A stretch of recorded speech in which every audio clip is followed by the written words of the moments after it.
Hello and a very warm welcome to all of you on the third day of Tata Literature Live 2020, the 11th annual Mumbai International Literature Festival and the first one to be completely digital. Huge thanks to our title sponsor Tata as well as our co-sponsors Tata Steel and Tata Projects. This session is presented by the NCPA Mumbai. Wow, what an amazing bunch of last few days we've had and some fantastic sessions. So remember to keep logging into all our sessions all the way through till Sunday. You can earmark them on our website, tatalitlive.in. Welcome to a very special session today called The Play's the Thing, Speaking Truth to Power as a Dramatist. Now, David Hare has said, politics is just a function of business now, just a tributary of the greatest entrepreneurial capitalist system. He is indeed one of the world's leading playwrights, known for his critical and satirical treatment of politics and established institutions. He speaks to Anahita Uberoi tonight about how theatre can highlight and possibly reform institutional evils and corruption and the power of drama and creativity to call out the failures and excesses of those in authority. Sir David Hare is one of Britain's most internationally performed playwrights and screenwriters, and might I add, one of my favorite playwrights too. Noted for his deftly crafted satires examining British society in the post-World War II era. In a millennial poll of the 100 best plays of the 20th century, 5 of them were his. So that's saying a lot. Welcome Sir David Hare to Tata Literature Live.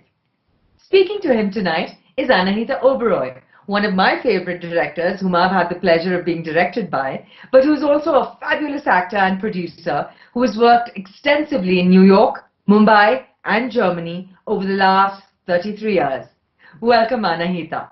Now remember, you can also be a very active part of this session. Remember to keep contributing your questions to us right through as they speak. You can type in your comment boxes or your chat boxes on any platform that you're viewing them on. And remember to send us your names as well. So we'll collate all those questions and we'll get some super answers from Sir David Hare at the end of their conversation. So remember to keep sending us your questions. Now, over to our session today. Over to you, Anahita and Sir David Hare. Thank you, Meher. Thank you so much. Hello, David.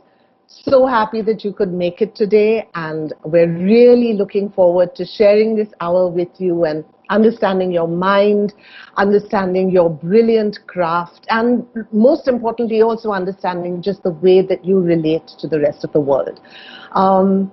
We're living in very strange times. Really, the last so many months have been beyond our imagination. I don't think we ever thought we'd come here. And we really didn't think that this was going to unite the world. I wanted to start by asking you about your most recent work, actually, where you reacted to COVID. And I'm curious to know how you decided to put this piece together. Well, first let me say I'd far rather be in Mumbai. I mean, the whole point of being in the Mumbai Literary Festival is to be in Mumbai. And it just, I haven't been for probably 3 or 4 years.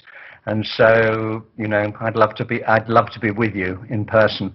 The fact is that I got COVID, and then very, very early on, I think I probably got it on early March, which in the UK was one of the first wave. And I was asked to do a 3-minute monologue for the radio about what the experience of actually having the disease was. You know, I had it quite badly, not life-threateningly, but it was extremely unpleasant, 17 days. And I wrote a 3-minute monologue, and at once a theatre producer, Nick Heitner, who used to run the National Theatre in Great Britain, now runs the Bridge Theatre, he said to me, this would be an absolutely perfect thing to reopen my theatre with. So I wrote a 45-minute version, which Ralph Fiennes spent about 2 months learning. He was going everywhere, and of course at that point none of us knew when we'd be allowed to do it. We just had to wait. So Ralph became like a bard. if you went up to Rafe and said, could you give me the new David Hare play, he would just do it in the street for you for 45 minutes, because he was so aching to perform it. But there was something sort of appropriate, because I had written Stuff Happens, which is my play about the diplomatic process leading up to the invasion of Iraq. I'd written The Power of Yes, which is about the big financial crisis of 2008, the bankers' crisis. And so now I was writing about COVID, and maybe I felt that three of the biggest events of the 21st century I was writing about, and that seemed appropriate. Those seemed to me the really big ones, at least in my part of the world. And in this play, I mean, I would imagine, considering the fact that politics and the social environment definitely interests you, has politics come into this piece? Oh yeah. I mean, it's called Beat the Devil, and it was performed during the summer at the Bridge Theatre in London, and now we've just made a film of it. We made a film of it last week, so I hope it'll be seen all over the world on one platform or another. But when I was ill, then one of the things that happened to me, which happens to a lot of people with COVID, is that I became delirious, and I became subject to a lot of delusions. There were some of them were quite amusing, you know. I, for instance, when I woke up one morning, my wife asked me how I was feeling, to which I replied, well, one of my bodies is really well, but my other two aren't feeling so great. And I explained that I'd become three bodies, and that we were all sleeping in the bed together side by side. And I honestly believed this. I actually believed I was three bodies. And many people who've had this disease talk about how it affects your brain, as well as, you know, because you are feverish, and because the symptoms are never the same twice in two people. So meanwhile, I was turning on the television. The British government handled, you know, has one of the worst records in the world at handling this. In other words, our death rate is appallingly high.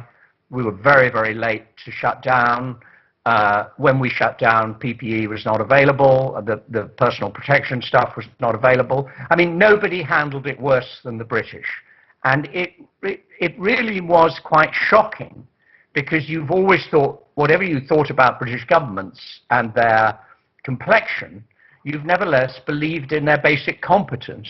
And to have a sort of failure of competence from the government while I was lying in bed slightly mad, and I couldn't tell whether the politicians who were talking on the television were, as it were, symptoms of my delirium, or whether actually they were just, frankly, telling untruths and just making their way down the distortion highway.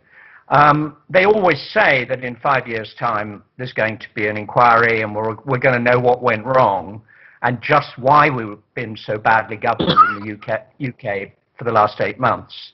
But, you know, one of the wonderful things about theatre is we can do it in less than 5 years. We can get a play on, you know, 3 months after the thing starts. And it's been a tremendously moving thing for people to come to the theatre, see that it's safe to come to the theatre, because the theatre is most hygienically arranged. We're all socially distanced. It's beautifully organised by the front of house. It's a safe visit, so people go out, they enjoy going out. And then for all the people who've had COVID, it's a wonderful thing to come to, because you can compare your experience with mine. That's wonderful. But yes, we hope that we're having the same issues here, where we're trying to open up theatres, and we're just hoping that we can have our health and safety precautions in order. And because all theatre actors and directors are just aching to get out there and perform once again. So let's see. You know, speaking about Stuff Happens,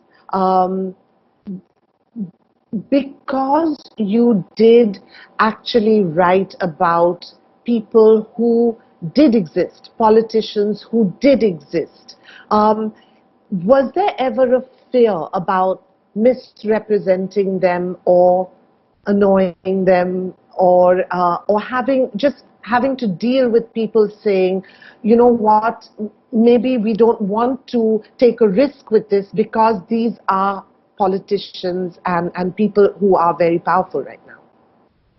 Look, at the moment in this country, there's a tremendous row going on about The Crown, the television series. I don't know, is it available in India? It is. Yeah. Okay, so people are just saying, look, Peter Morgan's made all this up. None of it's actually true.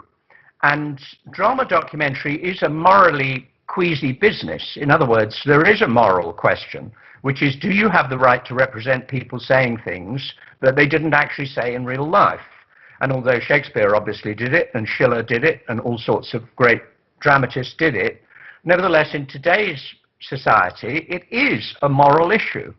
And so in Stuff Happens, I did something terribly simple, which was, if anyone directly addressed the audience, it was understood that that was on the record. Anything that was in a monologue where people just talked to the audience, that was on the historical record. But since none of us know what happened when Blair and Bush went together for a walk in the woods in 2002 to dream up the Iraqi invasion, they didn't even take their advisors with them, much to the fury of the advisors. It's almost unknown for a president and a British Prime Minister to meet together without any third party present at all. So nobody knows what happened in the woods when they went walking together. Tony Blair's recollection of it is probably different from George Bush's recollection of it, and we will never know what they said.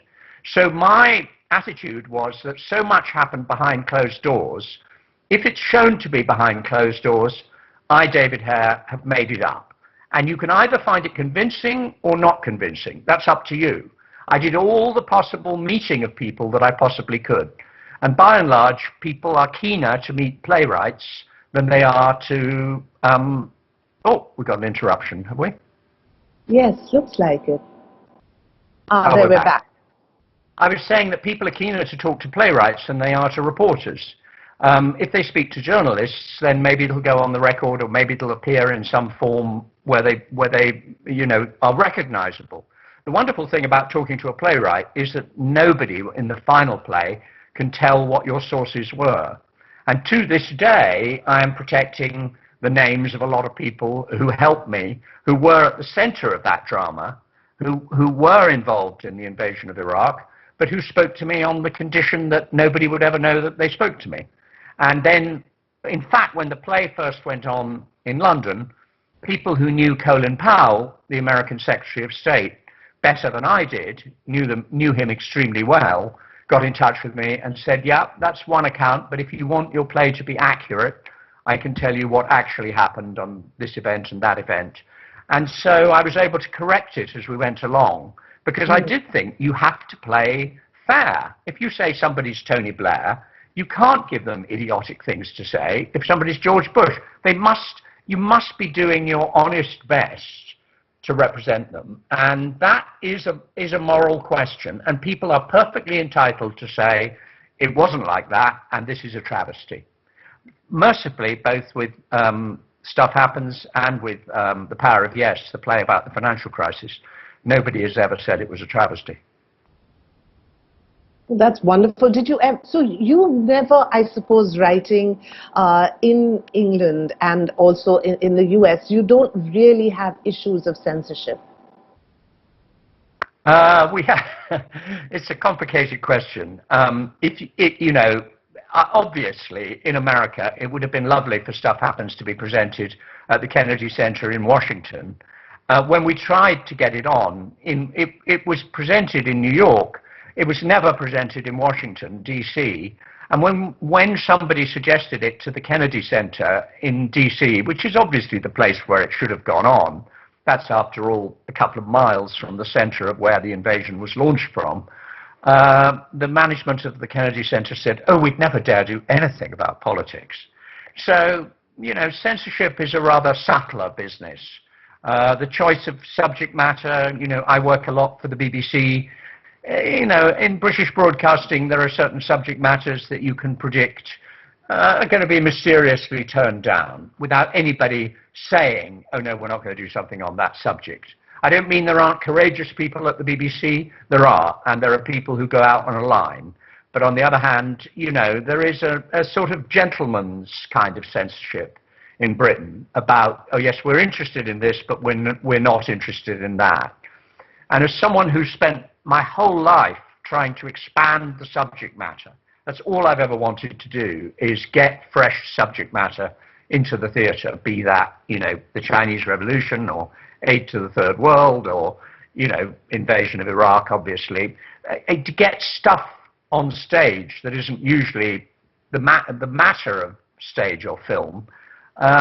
You know, you become sensitive to where it is likely. You know, I've written recently about a subject which is mysteriously difficult to get finance for. So in fact, you know, because you you work with theatre, you work with film, you work with television, I think we often say people who are basically theatre people tend to believe that, you know, the commercial transactions that take place for film and the kinds of budgets that you're talking about for film or for television has a certain commercial expectation as well, which has started creeping into theatre as well. I mean, I think that's something that's happened the world over, maybe less, much less, but do you feel that? Do you feel that there's been a shift in commercial expectation with theatre? Yeah, but I certainly we have, and we have something that I suppose we call event theatre in this country now, that every play has to be an event. When I started, then there were repertory theatres, and you would regularly see, you know, old plays performed, and the whole repertory, the history of theatre, was regularly presented in repertory theatres. Now there has to be some fashionable new take on a play to justify its revival, and there has to be a feeling of buzz or specialness around a theatrical title for it to go on, and that does act as an inhibitor. However, what I would love to explain to all your audience, I imagine there are writers among them, yes, the crucial difference between theatre and film. When I'm asked this by young writers and they say, what is the crucial difference between writing for theatre and writing for film?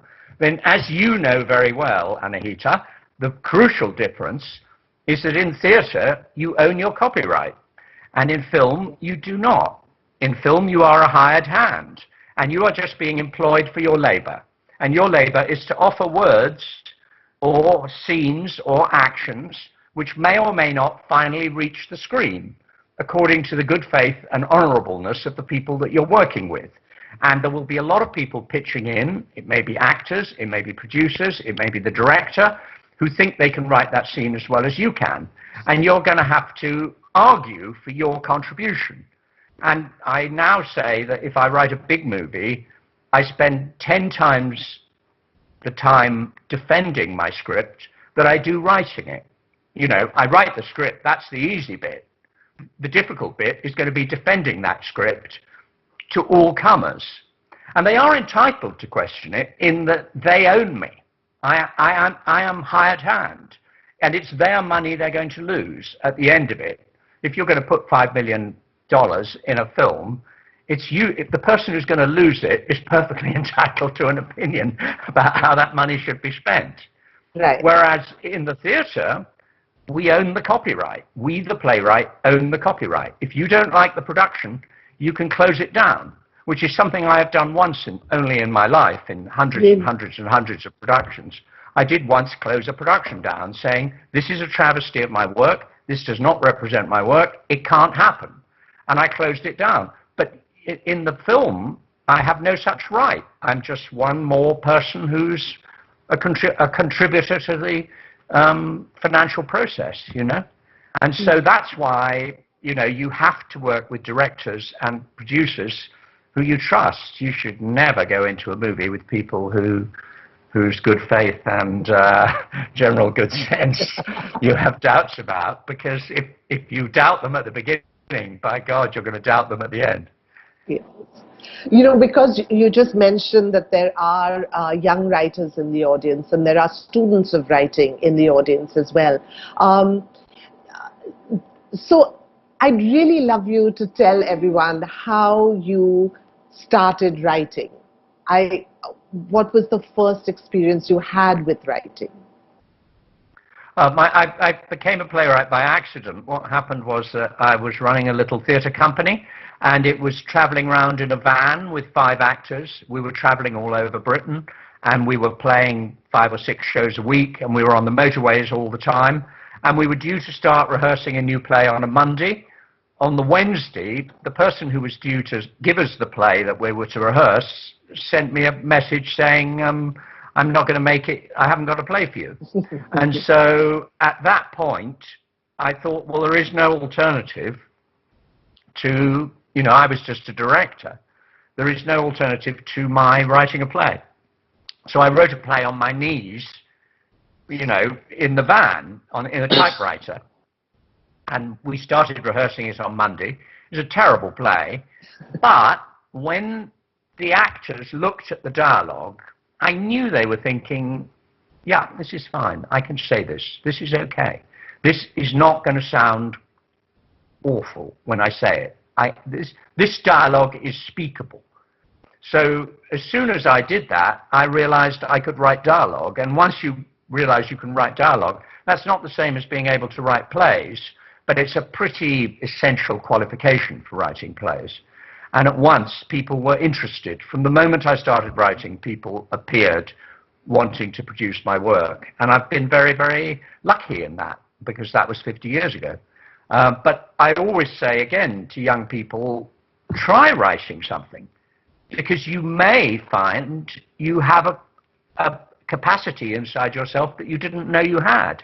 There are people who, you know, are born and as kids, when they're in their teens, know they want to be writers. But, you know, there isn't anything better in the world than stumbling on a gift you didn't know you had. And that's what happened to me.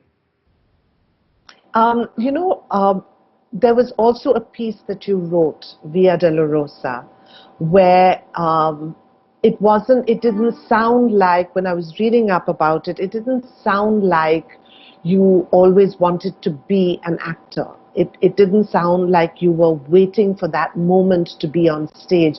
And yet, Via Dolorosa is a one-man show, and you performed that piece. Was it something that you intended when you were writing the piece? Was it something that the director wanted? What was it? Well, look, I went to Israel and to Palestine when I was 50 years old. And everything there is so contentious.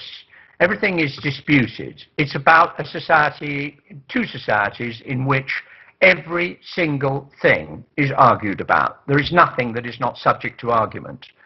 And I knew that if I wrote what you would call a play about that, there would be an element of falsity. You know, I just could not face the thought of Jewish actors from North London pretending to be Israelis, standing with machine guns at checkpoints, oppressing whatever Arab actors we happened to be able to find, or probably because we couldn't do it all with Arab actors, they'd be from other parts of the subcontinent. And you just go, falsity, falsity, falsity at every level.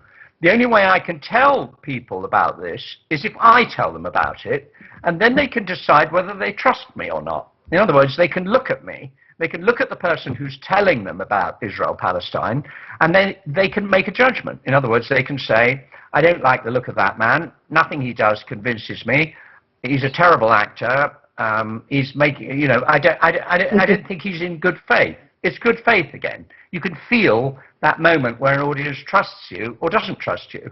And so I came back and said to Stephen Daldry, who was the director, I've got very bad news. It's a monologue. We all hate monologues. And worse than that, I've got to perform it myself. And I've got to get you to teach me how to act. So Stephen Daldry taught me how to act. How wonderful. In 4 weeks. But what I did was not acting, of course, it was performing, because I didn't have to pretend to be somebody else. But I have far too much respect for actors to want to be an actor. And in fact, I did the play in London, and then I did the play on Broadway. And because of that, I was offered a few film roles as an actor. And I just said, you have totally misunderstood. You have made a serious mistake of category. I can play myself, but I can't play anyone else. And please, get a professional to do this job. Don't ask me. So you didn't do the film roles? I've never done. We did a film of Via Dolorosa. That's fine. But no, the film roles. And what was interesting was going to see the films with the roles that I'd been offered, and every single time they were played. One was played by an actor called Richard Jenkins. He was so much better than I would have been. He was wonderful in the part. And I have no illusions about my acting. I have no wish to act at all. I've recently been directing Ralph Fiennes. If you direct Ralph Fiennes, you'd be an absolute idiot to want to act yourself, In the vertical hour, again, we're just sort of we keep veering towards politics or the social environment that we all have around us. And I think at this point, the world is seeing the craziness of politics. And it's just not one country or just one continent. It's all over the place. And there's a lot going on that is actually dividing people. It's dividing families. It's dividing friends. You no longer feel comfortable discussing politics, which you should discuss. And it's fun to disagree. But I think what's happening now is that it's sort of tipping over into a very ugly place where people are not enjoying the argument anymore. And the vertical hour dealt with that. Was it something that you had experienced? Had you seen that? Had you experienced people actually breaking off ties because they disagreed politically? Yeah, I think for me the best political book I've read this year is a book by somebody called Anne Applebaum, who's written a book called Twilight of Democracy, in which she used to be an anti-communist. She lived in East Germany. She lived in Poland. So she was an anti-communist, and she admired all the fellow anti-communists in England, in America, all over the world. She thought they were, on the right side, so to speak. And her book is about how she's lost all her friends. And she's lost all her friends. The right wing no longer speak to her because she still believes in liberal democracy. And she believes in what you might call, in quotes, old-fashioned right-wing values, which include, obviously, a belief in democracy. And she's written a book about why has the right wing moved so much further right, and why has it given up on democracy and come to believe in authoritarianism. And she, having been a passionate anti-communist all through the 70s and 80s, is mystified by why the right wing all over the world, Donald Trump is the obvious example, it is fascinated and intrigued. And, Trump admires nobody except fellow dictators. He admires Putin. He admires all the people in Eastern Europe who are currently, putting people in prison and closing down newspapers. And so she tries to ask this question: why is the right moving so far to the right at this point, and why is it flirting with authoritarianism? And I think a lot of the 21st century, the 21st century, it began with the invasion of Iraq, and the invasion of Iraq remains one of the most contentious events of the 21st century. The passions it aroused have not fallen. There's recently been an amazing television series about the Iraqis themselves. Is it 1 million people? We don't know, who have died in Iraq as a result of that invasion in the 15 years since the invasion. It's certainly 750,000. It may be 1 million. The society is totally destroyed. And so, yeah, there is a feeling in the 21st century that authoritarianism has become extremely attractive. And it's usually triggered, which again I have written about a lot, by the threat of immigration. It usually goes with the idea that you have a society and that people are coming from outside in order to take it away, which is a classic authoritarian trope. Brexit, powered largely by anti-immigrant party, you know, which pushed the Conservative Party rightwards in our country, and obviously, you know, in America, exactly the same thing. Trump, you know, talking about building a wall to keep Mexican rapists and criminals out.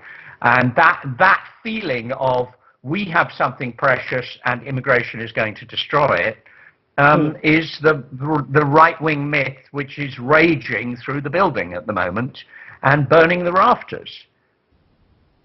Yeah, yeah. So if I were to ask you about situations today, right, that we're talking about, whether it's this political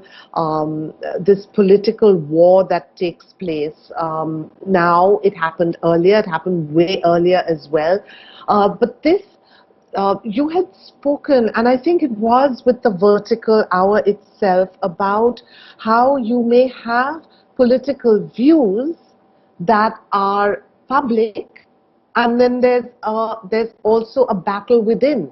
There's also a personal issue that takes place, and how do we come to terms with that? And I think that still seems to continue, right?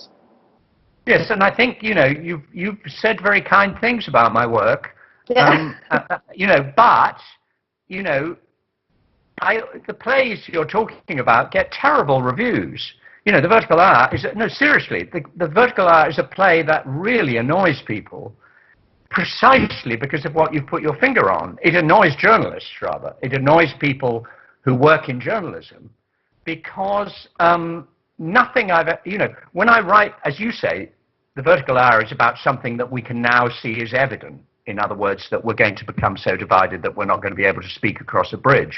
When I wrote that, which I think was 2009, you cannot imagine the horror with which that play was received. If it got a good review, I certainly didn't read it anywhere. I've written other plays that have literally had no good reviews at all, and yet they sort of worm their way into consciousness because they're about things that really people most care about and therefore least like discussing.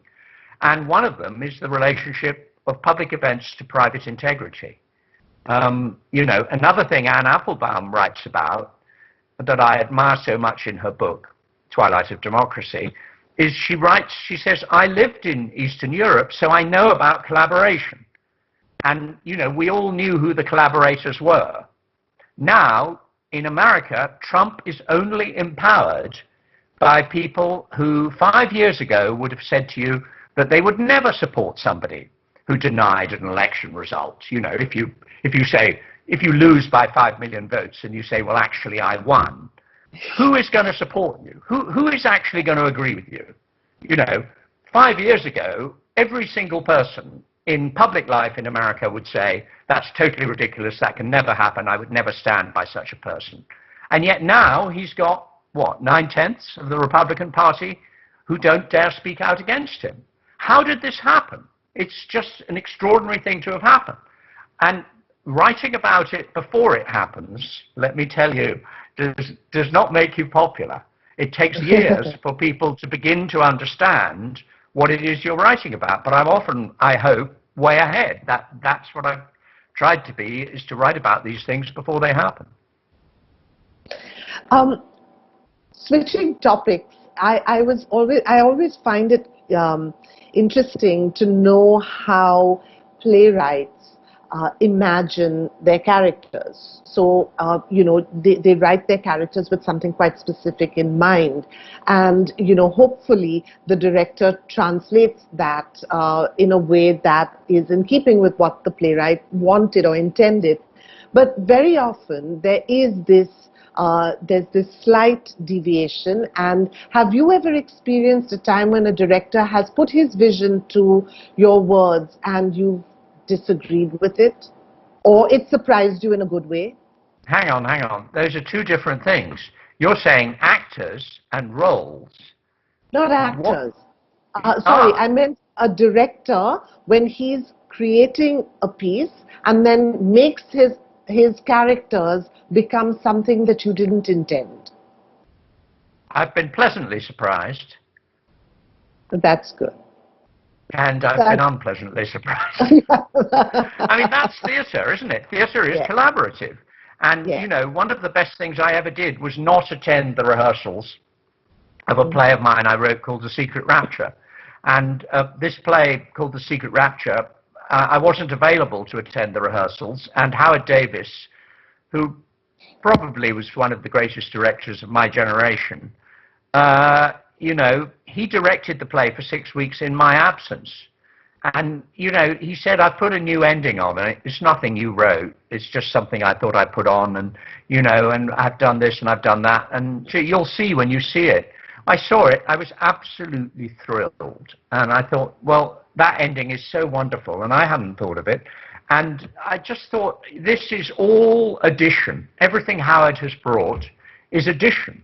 So you've got to allow artists freedom to be artists. The director's an artist, just like you are. They've got to be allowed to do what they want to do. It can't just be, you know, the reiteration of the same old text. It's got to be addition. But every word that I'd written was in Howard's production. It just was at an emotional level I hadn't imagined. It was much, much more intense. I thought, I didn't know I was Tennessee Williams. It was played like Tennessee, and it was great. And I'd never imagined it. If I'd directed it, it wouldn't have been as good. And so you've got to give artists freedom. You've got to give actors roles that they think they can bring something to. If they've just got to go along tram tracks, it's boring.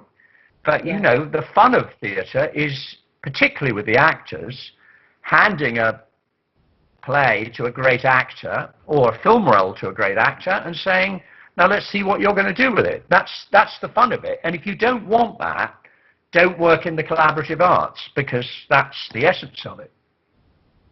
Right. Yeah.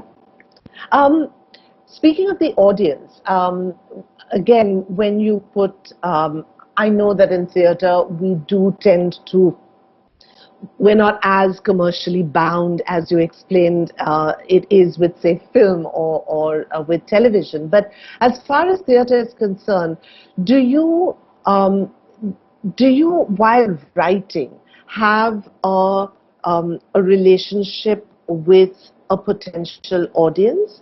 Or do you just write exactly what you want without keeping the audience in mind and then come to terms with the audience on opening night?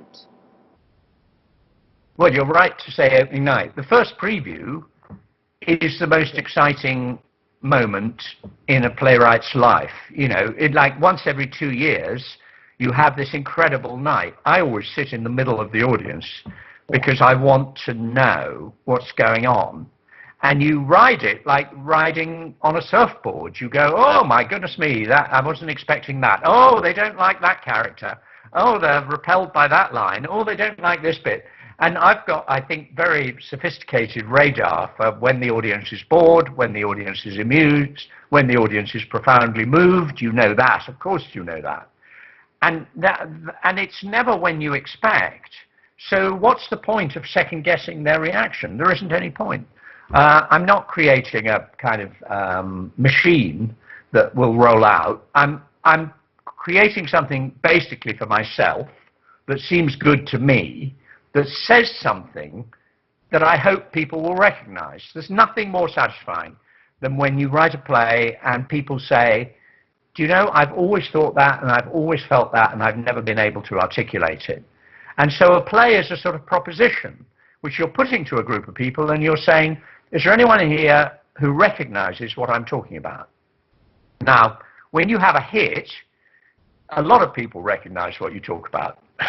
When you have a flop, you can see that look on their face. I mean, I wrote a play that I'm extremely fond of called My Zinc Bed, which is a play about addiction. And I thought it was a really interesting play about addiction. It was about alcohol addiction and drug addiction. And I thought I'd really nailed what addiction was about.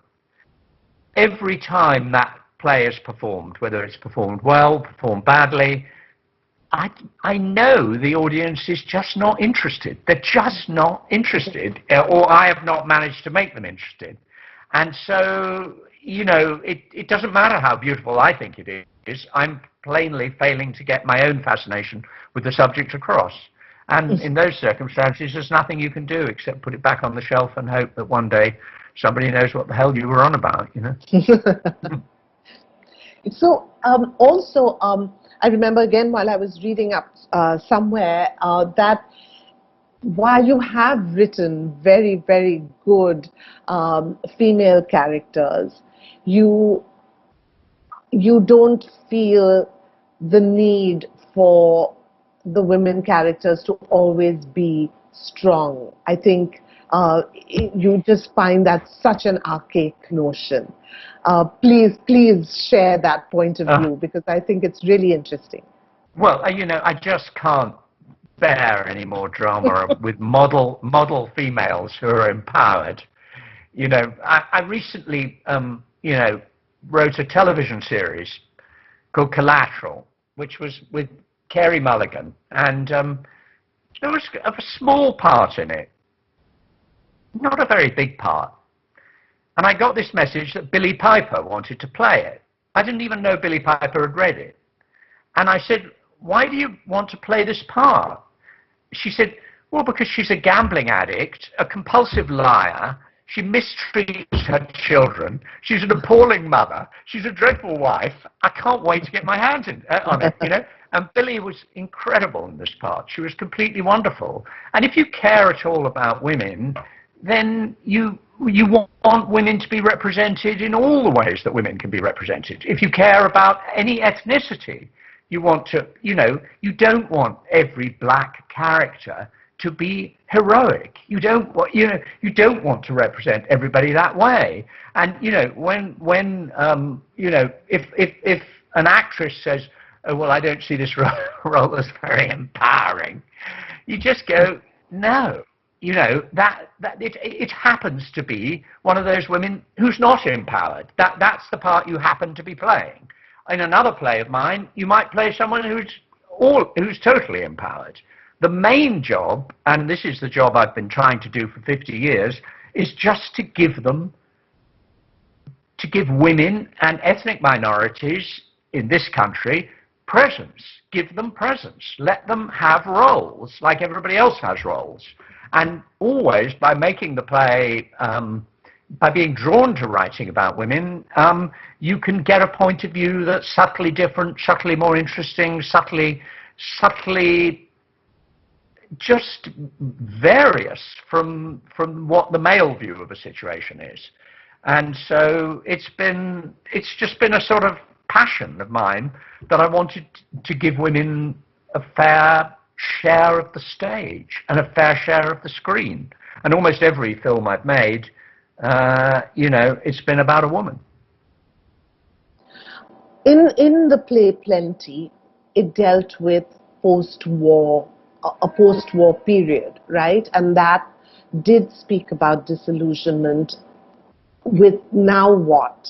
And I think that actually is something that is also extremely, it's quite wonderful while you keep speaking of political stories that deal with conflict and deal with war and deal with opposing elements, when suddenly it deals with something that takes place after that conflict, when a war is over, there's another whole conflict that takes place, which is really exciting. And so I was wondering, when you wrote Plenty, was that what drove you to write it, or did you start from the characters? I started from a visual image. Plenty is a play that begins with tall windows, a naked man lying on the floor, some packing boxes, and some shafts of morning light coming through the high windows, and the woman is rolling herself a cigarette. And I just thought, I think anticipation is the most neglected element in entertainment. You know, I love things that create anticipation. And I just thought, if a curtain went up and a woman was sitting there and some empty packing boxes, and there's a naked man at her feet and she's rolling a cigarette, oh boy, I want to see that play. That seems a great play. And so it was a sort of painterly image. And I think that people probably don't understand the degree to which painterly images, you know, Skylight is a play that is, you know, of mine that's done a lot. And it just, to me, that thing of that flat in North London and the gas boiler lighting up and making that noise that gas boilers make, and freezing cold, and people go, you know, I just go, the minute it starts, I go, oh, this is a delicious environment for a play to take place in. Whereas when I go to the theatre and there's, oh, I don't know, a little bungalow and you know, some picket fence or something, I just go, oh my God. So it's just, you know, a lot of it's to do with flavour and taste, and oh, this is going to be fun because what I'm seeing is fun. And I think you should never underestimate the visual in the theatre. It's really important what you see, you know. That's lovely. You know, David, I think I've just got a sense of the fact that there are lots of questions that are coming in. And so let's start the question answer session. Let's.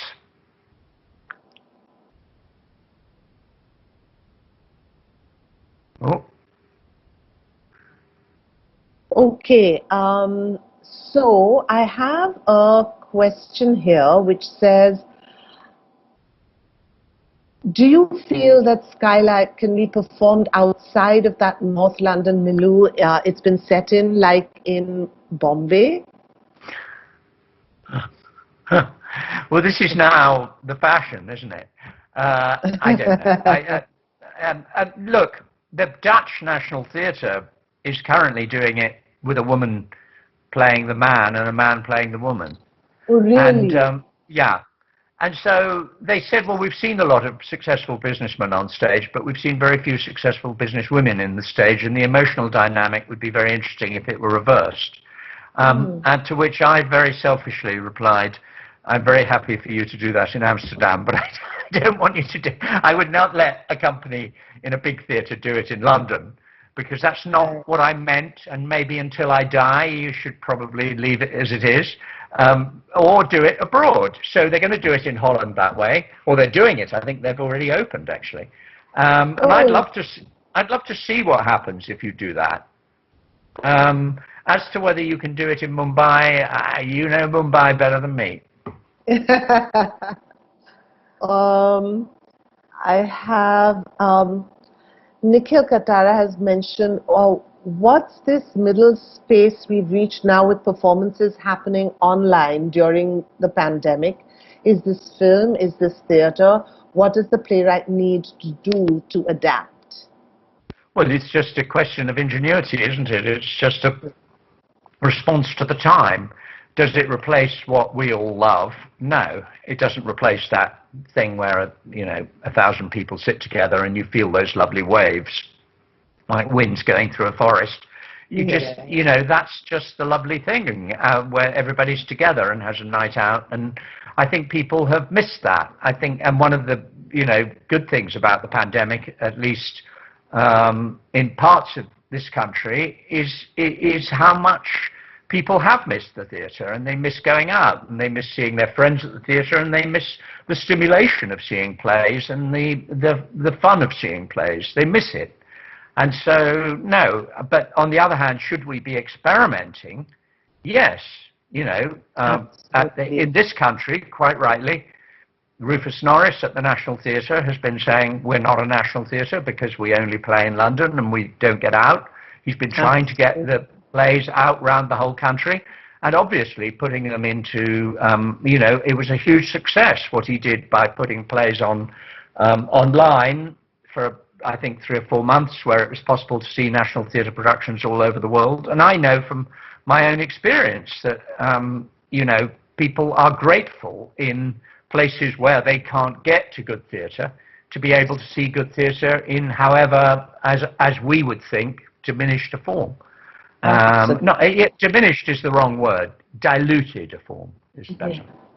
And whatever it is, whatever this new format is, it's going to be temporary. I really do believe that. So we might as well experiment as much as we can. There is a great play. There's a play by Carol Churchill, which Carol wrote for the internet, called Seven Women. And because it's Carol, and Carol is a brilliant experimenter, that I thought was a very, very powerful play. It was a 20-minute play on the internet, probably about 7 or 8 years ago. And that, was a piece of internet theatre that was really, really powerful. And, it is possible to do something of that quality, but it's quite rare. Yes. There's another question, which is, do you write political plays to provoke the audience, perhaps to get them to rethink their views? No, I get them to try and recognize what it is I talk about. Politics isn't, I'm not a political scientist. I'm not writing about politics as a specialty. I'm writing about politics. If I write about politics, when I write about politics, I write about it because it affects all our lives. That's my interest in it. In other words, the invasion of Iraq seemed to me, the diplomatic process seemed to me a Shakespearean story. And it was really a story about power. There was one man, Tony Blair, who was incredibly intelligent, and he thought he would get what he wanted. And there was a man who everybody thought was stupid, called George Bush, and everybody assumed that Tony Blair would run rings around him. The opposite happened. Yeah. And actually, it was a Shakespearean story about how power will always prevail. That power is an absolute, and the person who has the power has everything. And George Bush came out of Iraq, he did pretty well out of it. And Tony Blair was totally discredited by it. And so, politics is the means by which I'm talking, but with any luck, I'm talking about much more profound things than any particular political regime or piece of political history. I'm talking about writing about archetypes, big situations, big things that affect everybody's lives. There's a question from Kashin Shetty. He says, if I may use The Hours as an example, what are the challenges involved with a multi-narrative plot? How do you avoid getting too much importance to one plot over the other? Trial and error. That's life. What was it, 2 years? It took 2 years? I think we spent 2 years on that. Maybe 3, 2 or 3, I can't remember now, balancing those stories out. 3 is a wonderful number, and it's a wonderful number for a filmmaker, and it's much more interesting than 2. There are so many boring movies where you see them when they were young, then you go back to when they're grown up, then you see them again when they're young, then you go back to them when they're grown up, and the audience begins to know the rhythm, because they know, oh, we're going to do a flashback here, we're going to go to events. Once the audience knows the rhythm, they're bored stiff. If you've got 3 balls to juggle, they never know which ball's coming next, and they don't know which angle it's coming at them from. So what you're doing is trying to make it look as if it's completely random what's happening, but actually underneath it is a very, very strong structure in which you're trying to lead the audience by the nose.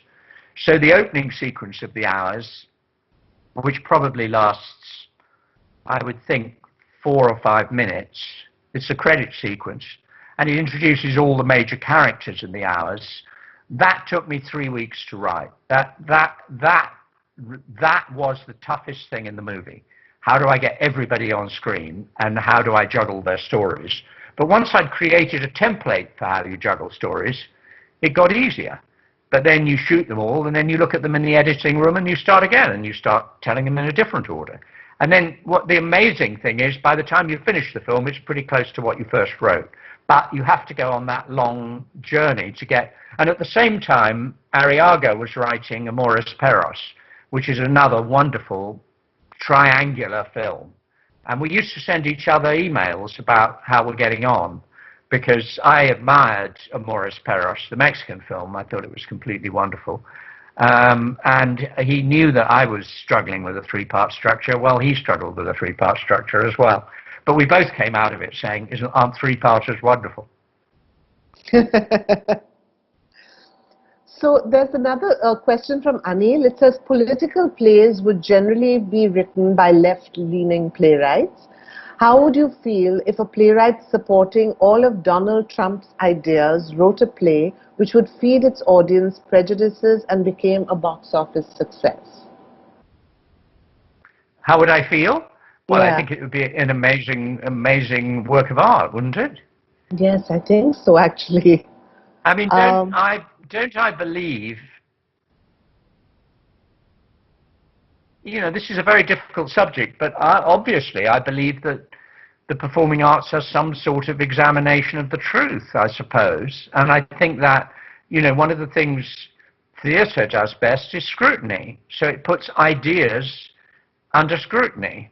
Now, that I don't mean that all left-wing ideas are right and all right-wing ideas are wrong. I'm not saying that. But a defense of Donald Trump that survived scrutiny, I would love to see that. I personally can't imagine it because it's so obvious that he's a liar. So, you know, what do? Do you write a play in defense of lying? I mean, again, I'd be very interested to see that. You know, there is an argument for lying. You can say that denying the facts or denying reality is the best way to run a country. If you can write a play which, as it were, satisfies an audience with that proposal, send me a ticket. I'll come. I'd like to see it. How much influence has literature had on your writing? Are there any books or authors that have inspired you? Well, it's a terrible question, this, because you know, you sound so arrogant if you say, no, I have no influences.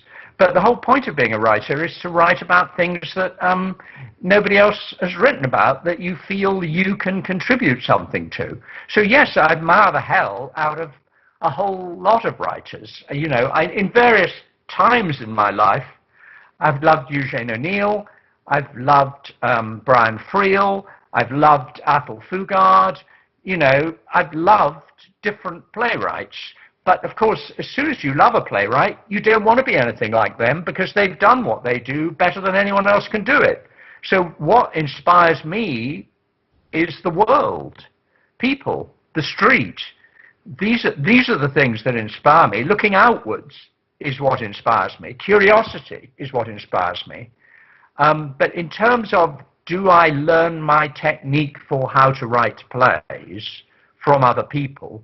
No. I've entirely created that, and it honestly isn't an arrogant thing to say, because if you're going to be any good at all, you've got to own certain things that you have that other people are not writing about. That just seems to me obvious. And so why would I want to write a Tennessee Williams play? I might admire Tennessee Williams. I do admire Tennessee Williams. I think he's wonderful. But, you know, am I going to write about, you know, overheated Southern belles? I feel it's been done. And it's been done well. It's been done brilliantly, and I'm never going to do it better. Why would I do that? Am I going to have tramps sitting under a tree talking about who they're waiting for? I think not. So, influence, no. Not at all. Admiration, yes. Usha Subramaniam has asked, with your work so invested in topicality, what kind of legacy do you hope to leave? It's not in my hands, is it? It's in your hands. What would you like? All right. You hope to encourage people, obviously. If you're saying, my plays are full of references that no one will understand, so are Shakespeare's, is the obvious answer. And, they've got endless footnotes, but it doesn't spoil an evening at Shakespeare that you don't actually know what a lot of the references are. It's actually comprehensible. And actually, my plays aren't that topical. I have written topical plays, but I also tend to write plays that have classical themes underneath, as I've explained about stuff happens. And so, you know, people who've seen stuff happens lately say that actually it's acquired something with the passage of time, not lost something with the passage of time. And a bad topical play, yeah, that is something that, you know, you throw away at the end of the week because it's done the job. But a classic topical play, meaning a play that is on some great classical theme, the theme of power and how power is used and how power operates, is not one that's likely to go away. It looks like we've come to the end of our hour, and I just wanted to say thank you so much, David. Thank It's been a real joy chatting with you, and I really do hope that with your genius you continue to, you know, I don't even know if you... This is overstatement, Anahita. No, but what I'm saying is I just hope that you, and I don't even know if you would consider this, but you are trying through your writing, and I hope that you continue to do it, but you are wanting a better space, you are wanting a better world, and I really hope that your work continues to go out there and people do change their minds. Thank you. Thank you. We need a better world. I've had a lovely time, and thank you so much. It's a pleasure just virtually to be in Mumbai. Yes, and next time you'll be here physically. Let's hope. Meher? Let's hope. Yes. Yeah, thank you so much, Sir David Hare, for that. Of course, it would be our pleasure to have you right here in Mumbai, even though virtually this time, but next time definitely in person. And I think your biggest legacy to the world would be change, a better world and a better future for the generations to come. Thank you. This has been a quarter-line session. It's been riveting. I almost didn't want to come on to say thank you and bye-bye, but a huge thank you to Sir David Hare and Anahita Uberoi for all of you who joined us today with your wonderful questions. Thank you so much for making all our sessions as successful as they are. Our next session here in 15 minutes is America Decides, what the election result means for the US and for the world. Now that's one session I'd love to have Sir Hare as a part of, but of course he's got to run off, so we won't keep him any longer. You can buy the books that we talked about from our bookstore partner Tata Click. Huge thanks to our title sponsor Tata, as well as our session sponsor today this evening, NCPA Mumbai. Thank you so much for being here online with us as part of Tata Literature Live 2020. Stay tuned and stay safe.